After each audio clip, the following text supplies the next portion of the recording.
नमस्ते दोस्तों। आज के हम हमारे नए टॉपिक के लिए आपके सामने प्रस्तुत हैं। आज का जो हमारा टॉपिक है वो है कम्युनिकेशन स्किल्स। कम्युनिकेशन स्किल्स जो है हमारी बहुत ही ज़्यादा व्यवहारिक होनी ज़रूरी है। अब व्यवहारिक कम्युनिकेशन स्किल का मतलब ये होता है कि आप जब भी किसी से बात करें तो उसमें शिष्टाचार होना ज़रूरी है। अब शिष्टाचार का मतलब ये नहीं है कि आप शिष्टाचार के शब्दों का ही उपयोग करके शिष्टाचार को व्यक्त या प्रस्तुत कर सकते हैं। शिष्टाचार को व्यक्त या प्रस्तुत करने के लिए आपकी बोली ही केवल काफ़ी नहीं है, आपकी आंखों से देखने की शैली, आपके बॉडी लैंग्वेज, ये बहुत ही ज़्यादा मायने रखते हैं। यदि आप किसी से इशारों में भी बात करें तो वो भी इस तरीके से हो कि वो शिष्टाचार की तरह से प्रस्तुत हो। अब हम उस विषय में बात करना चाहते हैं जो कि एक टीचर ट्रेनी के लिए बहुत ही ज़्यादा ज़रूरी है, जो है इंटरव्यू के दौरान।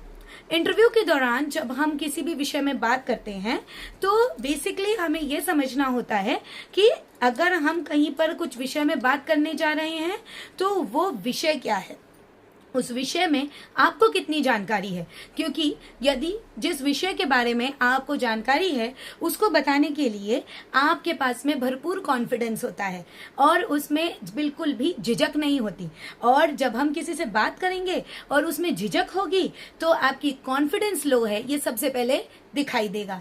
तो सबसे ज़्यादा ज़रूरी है कि अपने लेवल ऑफ कॉन्फिडेंस को मेंटेन रखें, और कॉन्फिडेंस लेवल को मेंटेन करने के लिए सबसे ज़्यादा इम्पॉर्टेंट है कि किसी भी सब्जेक्ट के लिए नॉलेज आपके पास, कंसेप्चुअल नॉलेज आपके पास पूरी तरीके से हो।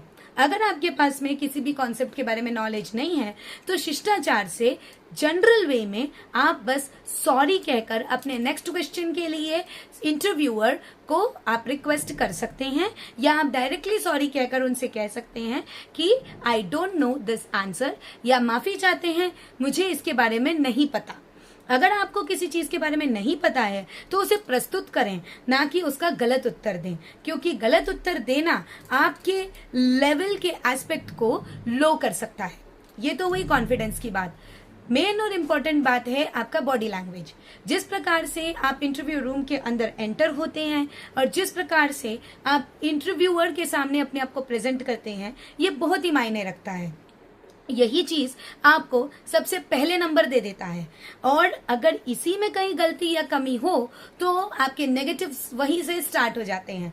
तो वो बॉडी लैंग्वेज को मेंटेन करने के लिए अपने अंदर की नर्वसनेस को दूर करना है, और नर्वसनेस को दूर करने के लिए इंटरव्यू में जाने से पहले आईने के सामने अपनी इंटरव्यू के टॉपिक्स को, अपने इंटरव्यू से रिलेटेड फ्रीक्वेंटली आस्क्ड क्वेश्चंस, जिसे हम फैक्ट कहते हैं, इन्हें जरूर प्रैक्टिस करें। क्योंकि आईने के सामने अगर हम प्रैक्टिस करते हैं तो हमें ये कॉन्फिडेंस महसूस होता है कि हम जो भी कह रहे हैं गलत नहीं कह रहे हैं, और जो आईने में रिफ्लेक्शन आपका आता है उसे आप ऑडियंस समझकर ही अपनी प्रैक्टिस करें।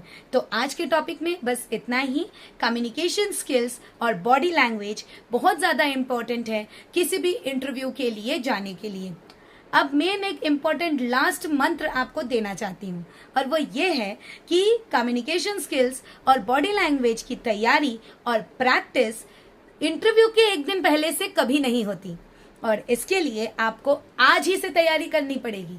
यानी कि यदि आपका व्यवहार शुरुआत से हर किसी व्यक्ति से, चाहे वो छोटा बच्चा हो या चाहे वो बुजुर्ग हो या आपका हम उम्र व्यक्ति हो, उनके साथ यदि आपका व्यवहार शिष्टाचार वक्त हमेशा से ही हो, यदि किसी से कोई भूल हो जाए तो उसे माफ करने की आपकी हमेशा से ही आदत हो, तो ये आपके व्यवहार में इंटरव्यू रूम में नेचुरली निकलता है। तो अपने नेचर को, अपने बिहेवियर को नेचुरली लाने की कोशिश करें, ताकि आपको एक दिन पहले बिल्कुल तैयारी ना करनी पड़े और आपके अंदर कॉन्फिडेंस भरपूर से हो।